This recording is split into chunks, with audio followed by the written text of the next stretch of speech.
기도하겠습니다. 하나님, 주님의 말씀을 나눕니다. 이 시간 우리 함께 해주셔서 우리를 하여금 주님의 말씀을 만날 수 있도록 그 말씀이 우리의 은혜와 우리의 삶의 길을 바꾸고 그리고 우리가 앞으로 나아갈 수 힘이 될 수 있도록 우리를 인도하여 주옵소서. 이 시간 선포하는 듣는 이 모두에게 주님의 진리로 우리와 함께 하시는 믿으며 예수 그리스도의 이름으로 기도드립니다. 아멘. 모든 여러분들에게 하나님의 축복이 함께 하시기를 기원드립니다.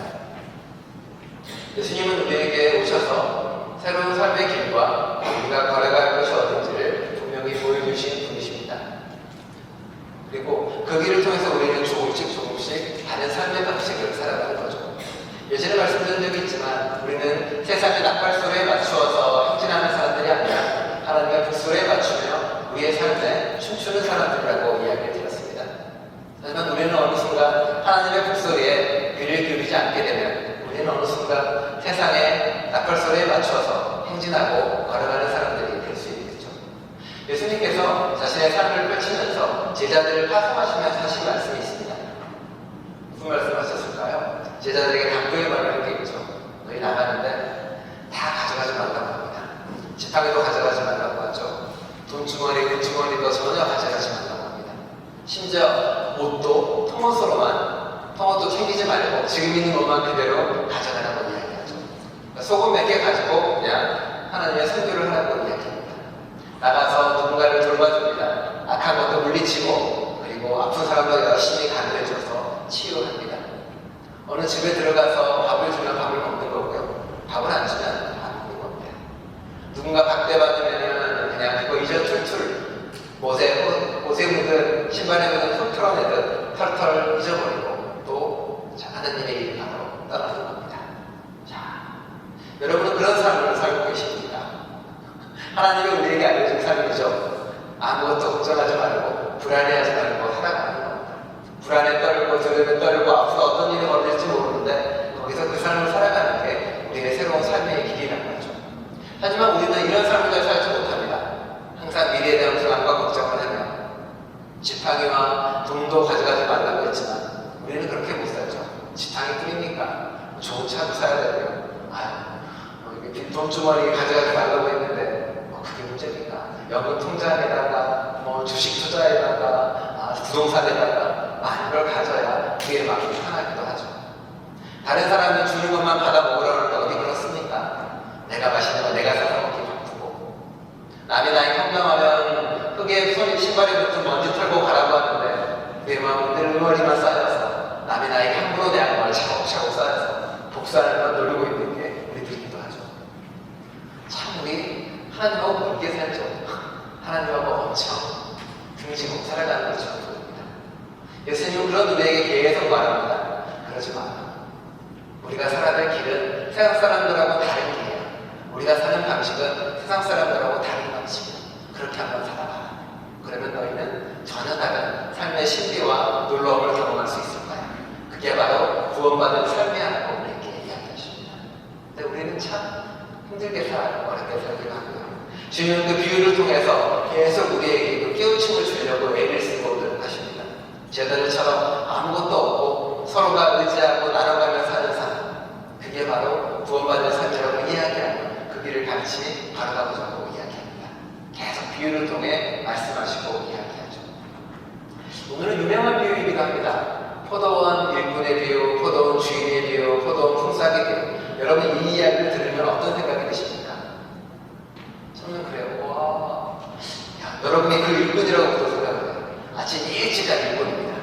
열심히 일을 했는데 품삯을 받으고 딱 갔더니 1시간 일한 사람이랑 나 이런 2시간 일한 사람이랑 임금을 똑같이 줘요. 자, 억울할 것 같죠? 내가 왜 분노가 치밀어 오죠. 화가 나기도 합니다. 세상 사람들이 보면 어떨까요? 세상도 똑같이 이야기하죠. 세상의 기준은 뭡니까? 능력 많은 사람들 좀 더 줍니다. 일을 열심히 하고 많이 한 사람들한테 월급을 더 줘요. 성과를 많이 세운 사람한테 돈을 더 줍니다. 세상은 그것을 공평하다, 공정하다, 공의롭다, 평등하다라고 이야기합니다. 하지만 하나님은 전혀 이런 얘기를 하지 않습니다. 하나님은 이것과는 전혀 다른 얘기를 우리에게 들려주고 있는 겁니다. 그리고 그 이야기가 오늘의 비유 가운데 들어있는 이야기입니다.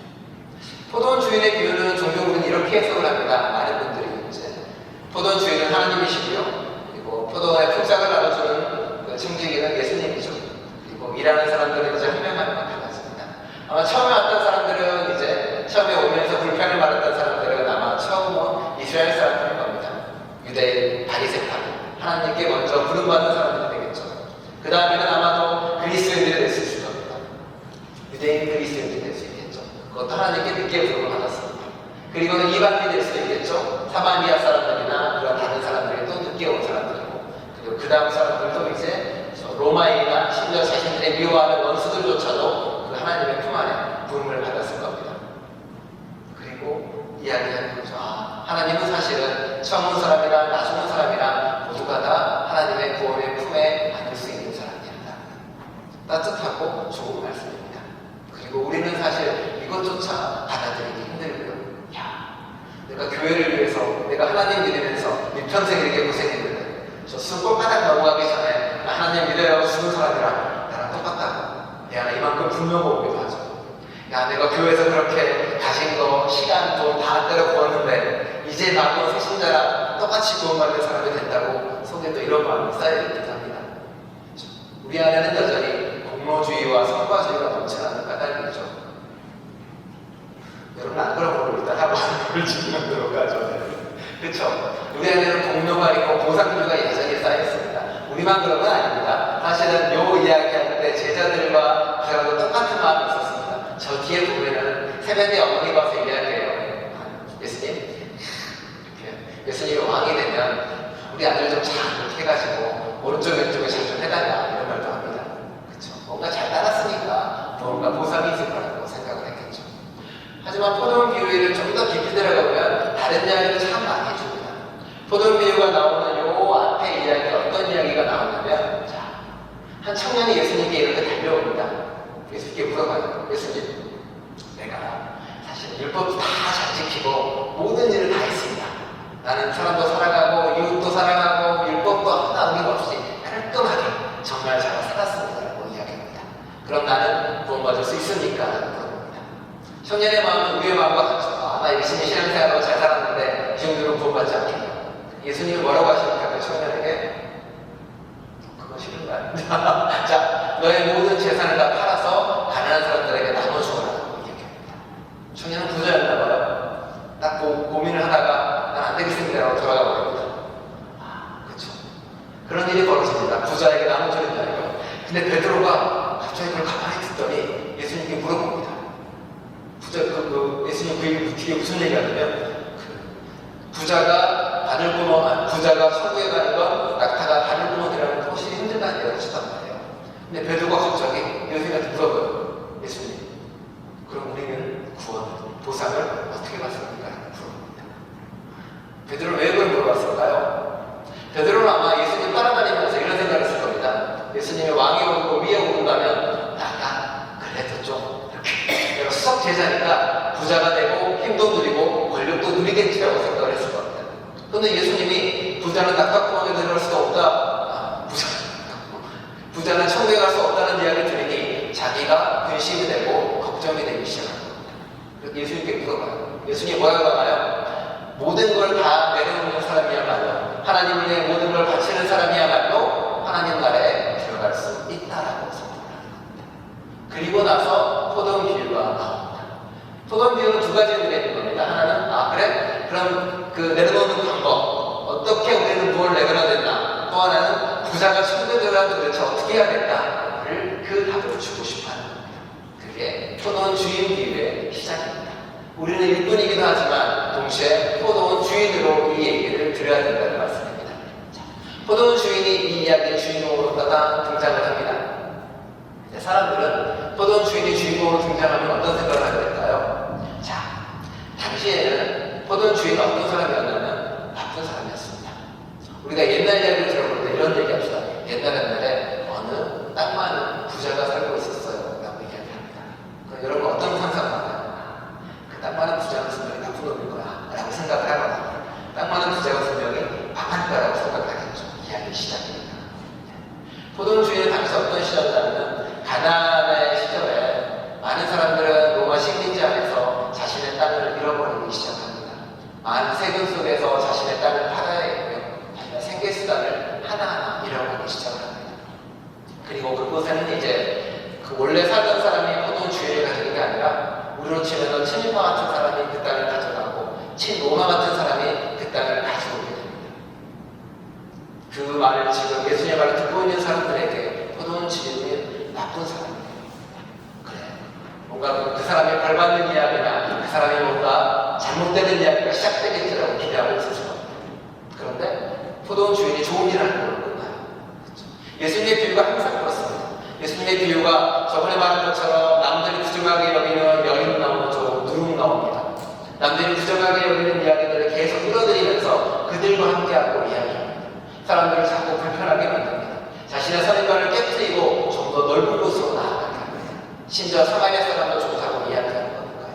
지금으로 치면 어떨까요? 제가 여기서 설교를 하는데 항상 다른 종교를 예를 듭니다. 법정 스님의 예를 들기도 하고 이슬람의 또 유명한 이맘의 예를 들어 좋은 사람이라고 설교합니다. 어떤 때는 저 북한의 이야기를 하면서 거기 있는 예를 들는데 되게 좋은 것처럼 예를 들고 혹은 인종차별가 싫은 사람의 이야기를 자꾸 내가 이야기를 한다고 합시다. 불편한 거 아니에요? 여러분도. 예수님의 비유가 약간 그런 식입니다. 예수님의 비유는 우리를 끊임없이 불편하게 합니다. 나를 가시방석에 앉는 것처럼 느끼게 합니다. 내가 맛있는 밥을 먹는 것도 불편하게 만들고요. 내가 좋은 옷 입는 것도 불편하게 만듭니다. 내가 알고 있는 선입견도 불편하게 만듭니다. 불편하게 만들어서 나를 툭툭 찔러서 하느님 곁으로 자리로 옮기게 만듭니다. 목사도 그런 역할을 하는 사람입니다. 설교도 그런 겁니다. 가끔은 위로와 조언을 하지만 제가 주로 하는 말은 자꾸 여러분 옆구리 찌르는 겁니다. 자, 불편하게 만들어서 집사님 여기 계시지 마시고 저기 예수님 곁으로 가세요. 툭툭 찌릅니다. 또 옆에 권사님 툭툭 찌르면서 자 옆에 예수님한테 가세요.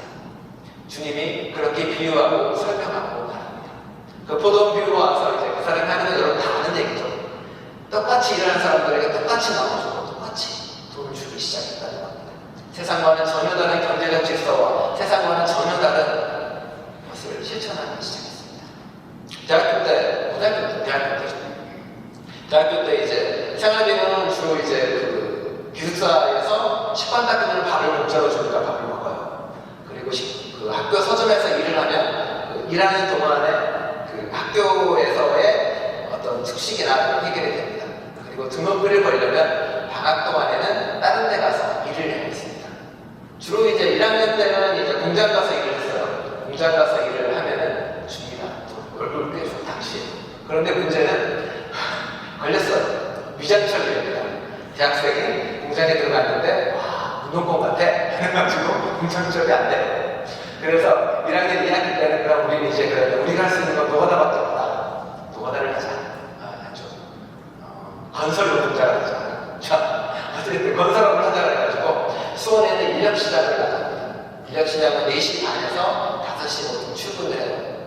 인력시장에 출근하면은 이제 거기서 기다립니다. 대기를 해요. 포도원 농장의 일꾼들처럼 그렇게 앉아있습니다.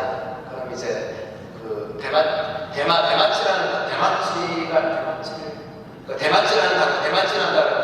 건 뭐냐면 날이 안 좋거나 일거리가 없으면은 거기 앉아서 놀아야 돼요.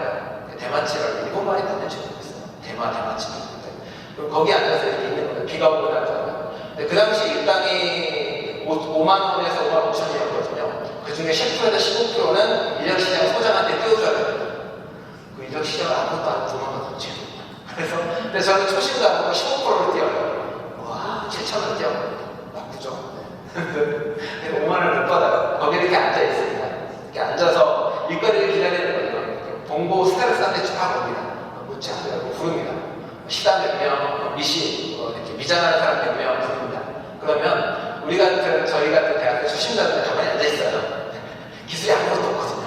미장 가고 타일 붙이는 사람 갑니다. 버스 한 대 떠나고 그 다음에 또 와요. 쭉 훑어보다가 좀 몸 괜찮은 사람들 야 너 탑니다.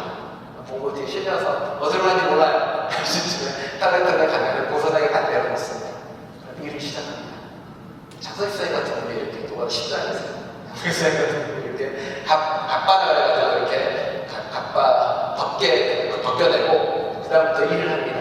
주로 제가 하는 일은 이제 노가다 시다니까 주로 하는 일은 기리밭이라고 그러는데 그 건축 현장에 가면은 임시로 감옥 세워두고 있어요. 기둥을. 그거 다 걷어내고 청소하고 이런 거 합니다. 그렇게 이렇게 한 일주일 딱 보내면, 하루를 딱 보내면 이제 일당을 주죠. 55,000원 줍니다. 근데 그 일을 하면서, 그 일을 하면서 다양한 포도원 주인을 만납니다. 다양한 사람들을 만났는데 정말 나쁜 사람 같습니다. 젊잖아요. 퇴근을 안 시켜줘요. 4시에 일이 끝내야 되는데 뭔가 집에 가란 말을 안 합니다. 그래서 그거 주섬주섬 친구랑 둘이 가 있어요. 서로 찔러요. 퇴근한다고 말 좀 해봐. 우리 그만하는 거 말 좀 해봐. 서로 미룹니다. 마지막 정리니까 늦게까지 정리를 합니다. 6시쯤 집에 가요. 시급을 많이 줄 줄 알았는데 많이 안 주죠. 똑같은 금액을 주고 들어보냅니다. 그런 뿐만이 아니라 그런 사람 있죠. 내일 오면 줄게, 내일 또 오면 줄게 라고 하는 사람들이 있고요. 편한 일은 이제 아파트 같은 데 문짝 닫는 거 따라가고 이러면 기술적으로 좋습니다. 그렇죠. 근데 저뿐만 아니라 거기에 있는 모여있는 모든 사람들은 하루 먹고 하루 사는 사람들이었습니다. 나이 든 무태에서 작은 분들까지 그들에게는 그 하루 일당이 없으면 정말로 밥을 굶어야 되는 사람도 많았고요. 하루 일당이 없으면 집에 가져갈 사람이 없는 사람도 많습니다. 아까 이야기하신 대마트 간다는 것처럼 하루 일이 없으면 그분들이 어디 모여서 고스톱 친다거나 소주 마신다거나 그런 거 없습니다. 거기서 기다립니다. 혹이 하나요? 누가 나 데리러 오지 않을까? 혹여 무슨 일이 있어서 자기 오지 않을까? 대충 옆집에서 빵, 그때 보름달 빵이었는데 보름달 먹으면서 기다립니다. 왜냐하면 자기 자신에게 자기의 삶의 생계와 앞길이 많이 달려있거든요. 그 이야기입니다. 포도원 주인은 이렇게 와서 사람들에게 흔해하는 돈을 나눠줍니다. 그리고 이야기합니다. 사람들에게. 우리 세계가, 우리가 사는 갈릴리 마을이 그래도 한 사람 먹을 거는, 한 사람 생계는 유지할 만큼의 삶은 줘야 되지 않겠냐. 하나님 나라에 대한 부름을 부를 때 이 비유를 하면서 예수님은 그 모이는 사람들한테 무슨 얘기를 하고 싶었을까요? 죽어서 가는 하나님 나라나 그게 아닐 겁니다. 만일 그 자리에 듣고 있는 포도원 주인이 있다면 포도원 주인에게 이야기하는 겁니다. 네 재산, 너 가진 거 있잖아. 그거 다 나눠줘라. 지금 못 먹고 힘없는 사람한테 나눠줘서 그들이 좀 잘 먹고 살 수 있게 해야 되는 게 바로 우리가 할 일이라는 겁니다. 그 풍상 때문에 한국어를 하루 사는 사람들이 그 일 때려치고 지금 자기 말씀 듣기 위해 모이는 사람들한테 예수님은 이야기하는 겁니다.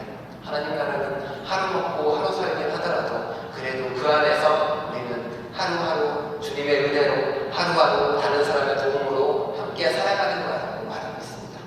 그리고 다시 한번 우리에게 이야기하는 거죠. 하나님 나라의 경제는, 하나님 나라는 우리가 사는 자본주의나 공본주의나 전체주의나 이런 거랑 전혀 달라요. 하나님의 나라는 서로 돕고 자기 거 내어놓고 함께해서 그렇게 먹고 사는 게 하나님 나라라고 말합니다. 내 거 쌓아가지고 내 거가 아니라 우리는 서로 그렇게 살아가는 거예요. 여러분은 그렇게 살 수 있습니까? 여러분 가게 하시는 거 있고 뭐 다 사업하시는 거 있겠죠. 가게 하시면서 여러분이 이렇게 일하는 사람이 옵니다. 누군가는 5시간 일했고 누구는 2시간 일했는데 일단은 똑같이 쳐주는 거예요. 저는 그런 분 사실 분이 봤습니다. 컨비니언스 하시는 분인데 누가 일하러 와요. 근데 아줌마 혼자 사시는 누군가에게는 일단은 더 주십니다. 시간을 더 조금밖에 안 하는데도. 왜냐하면 아이도 돌봐야 되고 일도 해야 되는데 이래가지고는 그 아이 혼자 살 수 없는 게 있으니까 그런 것도 봤습니다. 부자가 구원받을 수 있는 길은 무엇인지 주님은 그렇게 사람들에게 알려준 겁니다. 그리고 우리 안에 있는 마음같이 갈아엎고 계십니다. 열매 맺지 못하는 그와 같은 땅을 갈아엎은 것처럼 이 세상에 대해서 다시 한번 말하고 있습니다. 성과주의, 능력주의, 그리고 일한 만큼 받는다는 생각들, 사실 그거 다 틀린 말이에요. 우리가 필요한 건 사람 한 명 한 명이 온전히 살아갈 수 있게 만드는 것. 경제를 넘어서서 후회와 환대와 나눔, 그게 바로 하나님의 일이라고 이야기합니다. 그래도 마음 한구석 억울한 부분도 있을 거예요. 난 열심히 살았는데, 난 정말로 열심히 일해서 지금까지 이렇게 이루고 왔는데 아무것도 안 한 사람은 그렇게 한다고. 난 지금까지 이렇게 신앙생활 열심히 해가면서 어렵게 주님 따라갔는데 다른 사람이 이렇다고. 아마 제자들도 똑같이 느꼈겠죠. 억울하기도 하고 낭패가 또 있을 것입니다. 그런데 좀 더 넓게 보세요. 우리는 우리 가족과 내 모든 사람들이 잘 살기를 바라는 사람입니다. 나뿐만 아니라 모두가 구원받기를 바라는 사람입니다. 누가 저한테 물어봐요, 목사님? 누가 구원받아요? 라고 물어봐요. 저는 그렇게 되더라고요. 저는 안 믿든 그 사람이 나쁜 짓을 했든 무슨 일을 했든 관계없이 그냥 다 구원받아서 하나님과 만나서 다 바뀌어서 모두가 행복하게 살았으면 좋겠다는 거예요. 예수님의 마음이 바로 그런 마음입니다.